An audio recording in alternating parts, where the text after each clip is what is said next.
Bienvenue à quelques minutes avec Dieu aujourd'hui et je suis ravi de vous retrouver encore aujourd'hui autour de la parole de Dieu.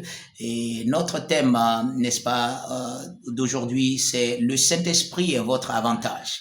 Le Saint-Esprit est votre avantage. Vous savez, je suis conscient que beaucoup de chrétiens, même, et peut-être quelqu'un d'entre vous en train d'écouter ce message ne croit pas, n'est-ce pas, peut-être au Saint-Esprit, ou bien croit au Saint-Esprit, mais pas à toutes les manifestations de l'Esprit de Dieu, à toute la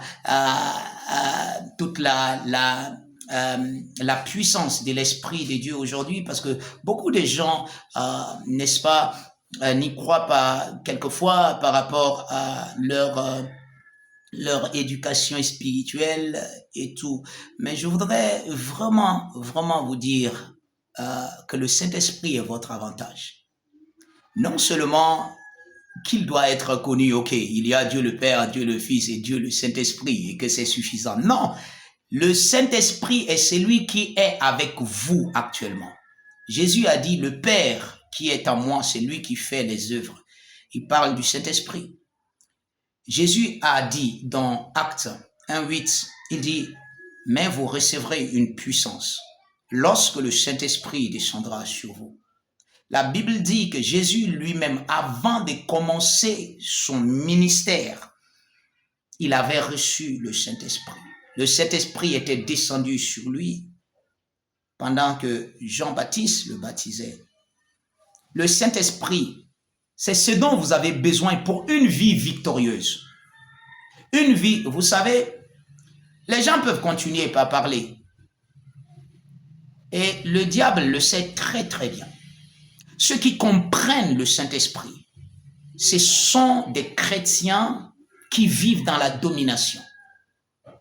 Ce sont ceux-là que le diable sait qu'il ne peut pas, qu'il ne peut rien contre eux, quel que soit ce qu'il peut faire.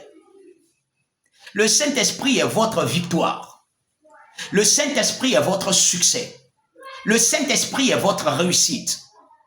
Le Saint-Esprit est tout ce dont vous avez besoin pour une vie chrétienne authentique et victorieuse.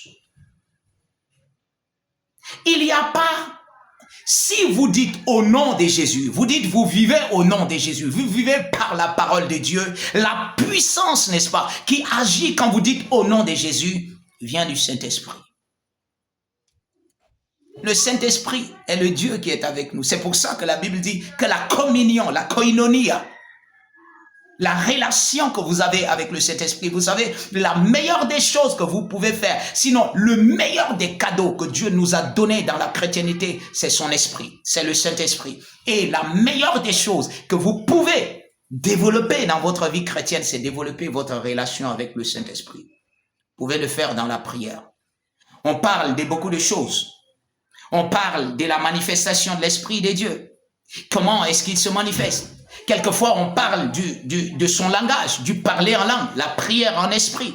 La Bible dit l'Esprit lui-même aide notre faiblesse par des soupirs inexprimables. Pendant que vous priez, il y a des niveaux. Même dans la prière en langue, il y a des niveaux. Il y a le niveau où l'Esprit de Dieu prend tout le contrôle. Et il prie par des soupirs inexprimables. Ceux qui prient en langue le savent. De temps en temps, ça arrive. L'Esprit de Dieu est votre avantage, votre succès, votre domination, votre victoire. Quel que soit ce que vous pouvez peut-être avoir, certaines, vous savez, je suis conscient que beaucoup enseignent même contre le Saint-Esprit. Vous savez, dans notre monde aujourd'hui, quand quelque chose dépasse les gens, par exemple, s'il y a un miracle, qu'est-ce qui fait le miracle? C'est le Saint-Esprit. Qu'est-ce qui produit le miracle? C'est le Saint-Esprit. Jésus l'a dit. C'est lui qui fait. C'est le Saint-Esprit qui produit les miracles. Mais maintenant, aujourd'hui, s'il y a un miracle, s'il y a une guérison, si un aveugle reçoit la vie, ou bien quelque chose, on dit, oh, voilà, ça ne vient pas de Dieu. Comment? Mais ça vient de qui? Ça vient de qui? De qui? À qui est-ce que vous faites allusion? Je vais vous le dire. Au diable. Vous êtes simplement en train de dire le diable est plus puissant que Dieu. Le diable doit faire ça. C'est lui qui peut faire ça. Dieu ne peut pas. Le nom de Jésus ne peut pas. Le Saint-Esprit ne peut rien. C'est le diable qui fait ça. Écoutez, réveillez-vous. Le Saint-Esprit peut agir au-delà. Regardez, il n'y a pas quelqu'un qui peut faire quelque chose qui dépasse Dieu dans ce monde, dans le monde à venir. Il n'y a que Dieu. Alléluia. Prenez conscience du Saint-Esprit. Il est en vous. Il n'est pas seulement avec vous. Il est en vous. La Bible dit que vous l'avez reçu. Il est venu pour vivre en vous et pour vous amener dans la vie victorieuse en Christ. Alléluia. J'espère que vous avez appris quelque chose et que le Seigneur vous bénisse.